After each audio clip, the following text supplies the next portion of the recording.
नमस्कार स्टूडेंट्स। आज हम महादेवी वर्मा द्वारा रचित गिल्लू शीर्षक संस्मरण का सार अपने शब्दों में करेंगे।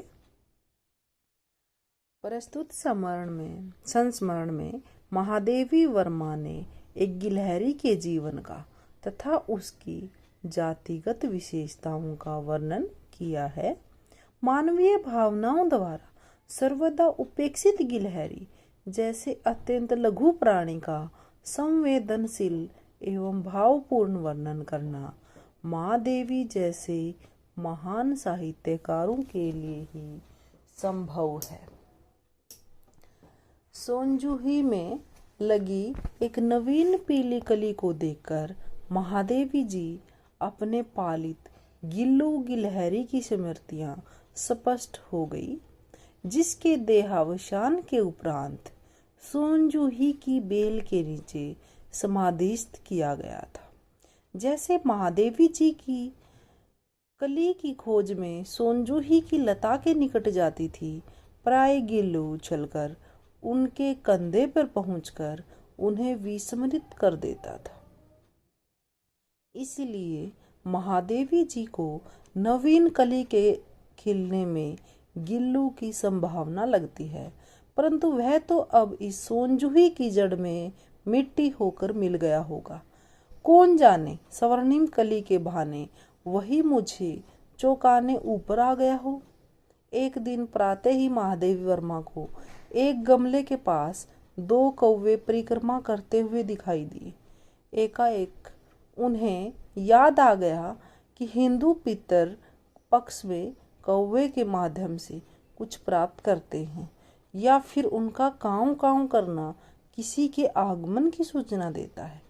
तभी उनकी दृष्टि गमले और दीवार के बीच छिपे गिलहरी के बच्चे पर पड़ी, जिसके लिए कौवे गमले के चारों ओर चक्कर लगा रहे थे। पास जाकर देखा कि वहां गिलहरी का छोटा सा बच्चा पड़ा हुआ था। वह शायद अपने घोंसले से गिर गया था। कौवे इसे अपना भोजन बनाना चाहते थे। उस पर कौवे ने अपनी चोंच से प्रहार भी किए। उनके दो और प्रहार उसकी जीवन लीला को समाप्त भी कर सकते थे।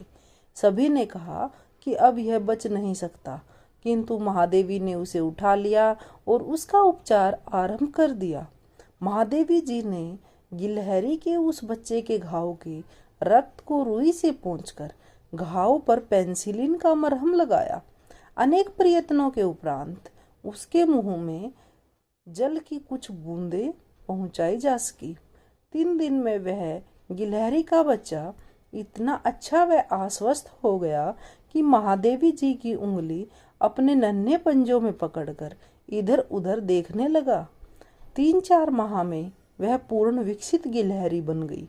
जाति के अनुरूप महादेवी जी ने उसका नाम गिल्लू रखा। एक डलिया में रुई बिछाकर उसको तार पर लटकाया गया। यह गिल्लू का आवास था।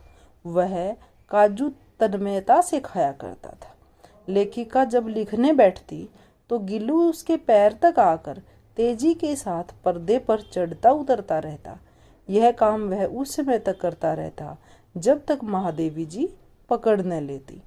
गर्मियों में जब महादेवी जी लिखने का काम करती तो वह पास में रखी हुई पानी की सुराही आकर लेट जाता। कभी कभी वह उसे लिफाफे में रख देती। गिल्लू को जब भूख लगती तो वह चिक चिक करके इसकी सूचना उसे दे देता था। काजू और बिस्कुट उसके प्रिय खाद्य थे। गिल्लू महादेवी जी से अत्यधिक स्नेह करता था, इसलिए उनसे अलग होना उसे अच्छा नहीं लगता था। जब महादेवी जी एक मोटर दुर्घटना में घायल होने के कारण अस्पताल में भर्ती हुई तो कमरे का दरवाजा खुलने पर वह अपने झूले से उतरता और किसी अन्य को कमरे में प्रवेश करता देख वापस अपने आवास स्थल पर पहुंच जाता। जितने दिन महादेवी जी अस्पताल में रही उसने कुछ खाया भी नहीं। उसे जो काजू इस मध्यांतर दिए गए वे उसे अपनी टोकरी में रख दिए। वह अस्पताल से लौटने पर महादेवी जी ने देखा कि इसके तो सारे काजू सारा खाना इस टोकरी में ही पड़ा हुआ है। इसके उपरांत जितने दिन घर पर लेखिका अस्वस्थ रही वह उनके सिरहाने रहता। महादेवी जी लिखती है कि मेरी अस्वस्थता में वह तकिए पर सिरहाने बैठकर अपने नन्हे नन्हे पंजों से मेरे सिर और बालों को इतने होले होले सहलाता रहता कि उसका हटना एक परिचारिका के हटने के समान लगता। इस प्रकार गिल्लू लेखिका से इतना हिल मिल गया कि उनसे अपार स्नेह एवं ममता रखता था। पालित जीवों में गिल्लू ही था जो महादेवी जी से समानता का व्यवहार दिखाता था। खाने के कमरे में वह उनकी थाली में आ बैठता था, तब महादेवी जी ने उसे थाली के पास बैठना सिखाया। थाली में से वह एक चावल सफाई से उठाता और सफाई से उसे खाता रहता। कॉलेज से जब वह लौटती तो उनके कमरे में प्रवेश करते ही गिल्लू उनके पैर से सिर तक तथा सिर से पैर तक दौड़ने लगता। गिलहरी की आयु प्राय 2 वर्ष होती है। आयु समाप्त होने पर गिल्लू की मौत का आभास हो गया और वह ठंडा होकर महादेवी जी के हाथ से चिपक गया। महादेवी जी ने हीटर जलाकर उसके शरीर को गर्म करना चाहा, परंतु सब व्यर्थ हो गया। उसके मृत शरीर को महादेवी जी ने सोनजूही की बेल के नीचे समाधिस्थ करवा दिया। इस प्रकार महादेवी वर्मा ने गिलहरी का जितना सहज आकर्षक वर्णन किया वह अति सराहनीय है। उसका यह संस्मरण अन्य भाषाओं की समकक्षीय रचनाओं की समानता रखता है। तो ये था महादेवी वर्मा जो कि छायावादी कवयित्री है, उनका जो गिल्लू संस्मरण है उसका सार। धन्यवाद।